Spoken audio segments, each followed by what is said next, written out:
And now, last but not least, what is the purpose of an envelope? A lot of people don't think about that. Envelopes are great, they're fun, you're going to like this part. And then the last thing is, do you put a return address on an envelope? Sometimes you do, sometimes you don't. Find out how in session number 4. You'll enjoy it. Talk a little bit about the idea of how you deliver it. We all know what the purpose of the envelope is. I shared this yesterday, which is what? Who wants to tell me? What's the purpose of the envelope? Most people think, well, it's to get it there. No, that's really not the purpose of the envelope. Pardon? Get open. If you start thinking that way, you'll have better results in direct mail. The purpose of an envelope is to get open. Of course, you guys probably remember this piece. This was world famous by now. Actually, had somebody in Europe wrote an article about this. No kidding. Yeah, they saw it on the internet. Wow. This is a piece that I designed. It got opened because it was made to look like it was from your kid or from your grandson, grandchild, your nephew.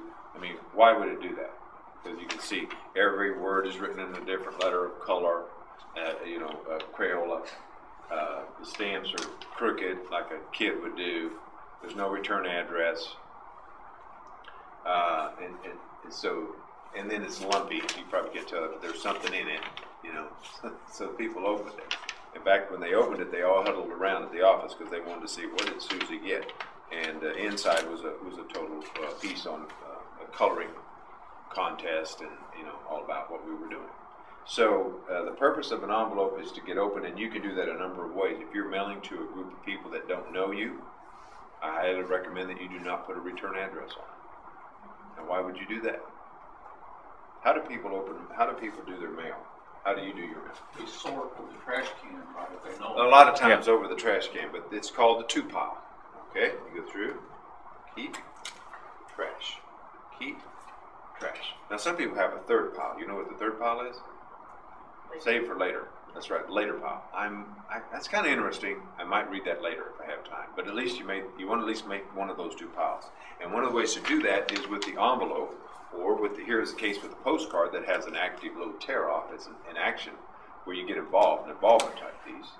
So those are all factors to think of when you're mailing out to people. If they know you and they like you because you're a good person, then you want to put your return address on it.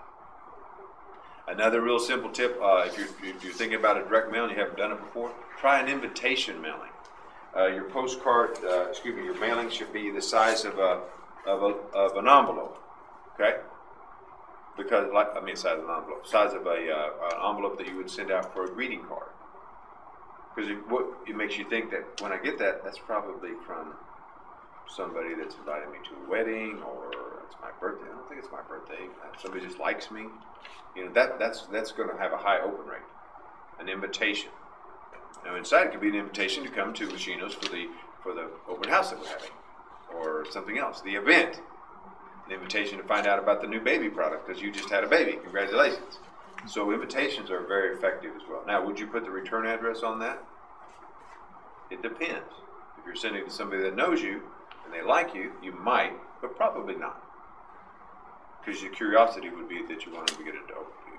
Fairly inexpensive way to invite. And that's one you could mail, if your product was for new home buyers, you could mail that out regularly, so much every week. SBJ has an outstanding list of new businesses that start. They have all kinds of lists. And it's only $10 more than what your regular subscription is. Hello. That's a very cheap way to get a list. They do all the public records for you. So again, those are just some thoughts about that. But keep this in mind. If you want your business to grow, you need to come up with an effective direct mail plan where every week you mail a certain number that gets a certain result that then leads to a certain number of sales. If you can get that down, that's found money. Because if you spend $1 and you make $5, even if you spend $1 and make $1.05, sometimes if you can spend $1 and you can make a little less. So why would you do that? Because if the lifetime value of that customer is so great that even that could be lost either. But ideally, you want it to where you're spending $1 in this economy and you're making at least $1. And you can do that with direct mail.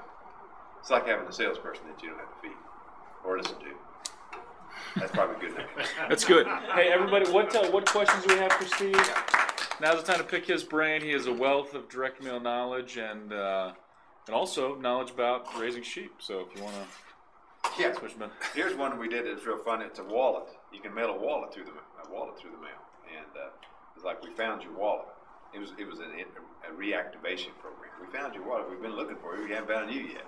And you open it up, and there's our picture. How did that go? It went pretty well. And again, we need to do it again. And then here was a little coupon for something off, and then our testimonies were on the back.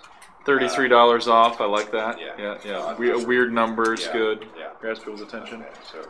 Well, cool. What questions do you have for Steve?